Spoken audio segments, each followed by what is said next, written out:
Hey social studies students, I hope you had a wonderful weekend. This week's lessons will be all about an emperor named Emperor Qin, who ruled over the Qin dynasty for only 15 years, but he still managed to make a huge impact on China.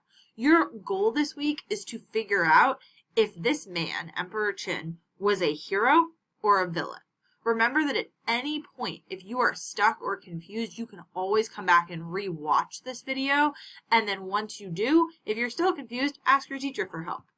To start today, we're going to review our objective. So our objective for today is to describe the accomplishments of Emperor Qin Shi Huangdi and explain why and how he used legalism to rule the Qin dynasty. There's a couple vocabulary words here. You can always come back to this if you're stuck on what certain definitions are to words. To start, you're going to just review some of your vocabulary that you'll see in this lesson so that you can get familiar with it.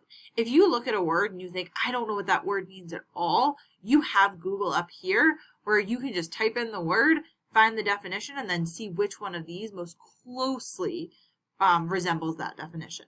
Once you think you know, for example, what the word unify means. If I think the word unify means the story of someone's life and history, I'm going to click on unify, and I'm going to drag it right here next to its definition. If at any point you feel stuck, ask your teacher to model this for you in the chat or come back and watch the video. The next part is just a reminder. So this is to remind you that the first step of your lesson is always to complete your do now.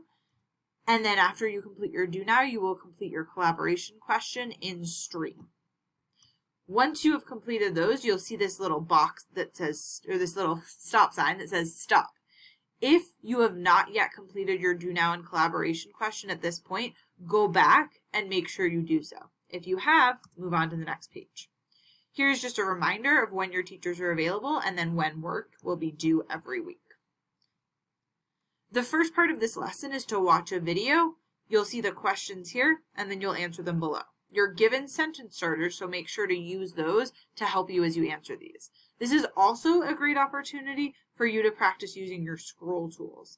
As you'll see, and this is actually outside of my screen, but on the right you'll see you can use scroll tools if there's texts below that has definitions and you want to see them. I'll model that on the next slide. On here, you'll see that there's some words over here that I can't see. This scroll tool will allow you to move over and actually see those words that might be cut out of your screen. For the next portion of this lesson, you will be doing two things. First, you will be reading the text and annotating for a question. After that, you will answer the questions here. And then if you remember from last week, this consideration question is not something you need to type. You just need to either tell someone, tell a pet, maybe tell yourself, so that you start thinking and processing the information more. Here's another example of where you might not be able to see the vocabulary to the right. If that's the case, make sure you scroll over so that you can see it. You also might have noticed that the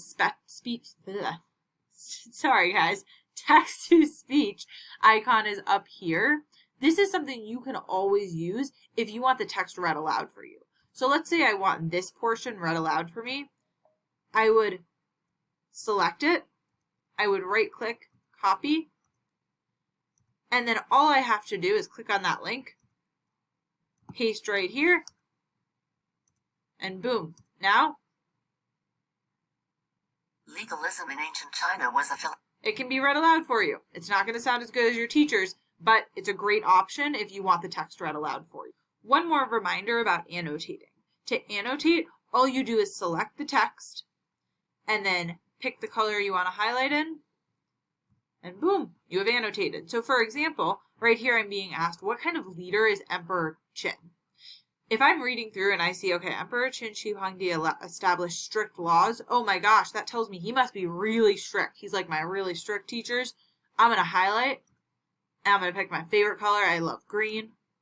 And now I have annotated for that question. You will continue to do this process of first annotating and then answering questions throughout the lesson. The last part of this lesson is you're going to make a claim. You're going to argue, is Emperor Qin Shi Huangdi a hero or is he a villain based on the evidence I'm given? So I'm going to read through the evidence. If you think the evidence supports that he's a villain, you're going to drag the text here. If you think the evidence supports that he's a hero, you're going to drag it here. Again, make sure you use the scroll tool so you can see the definitions over here if you need them. So for example, the first one says millions were forced into these huge construction jobs and many died on the long journey to their destination. This talks about people dying because of Emperor Qin Shi Huangdi forcing them to do these jobs. I don't think that makes him sound really nice, so I'm going to drag this over here and say that this piece of evidence supports that he was a villain. Then you will complete that same process for these other 4 pieces of evidence. The last step is just to make sure that you have at least moved all 5 to the appropriate scale. Then, to finish your lesson, as always, you will complete your mastery check. You are looking for the label of Module 6 for today.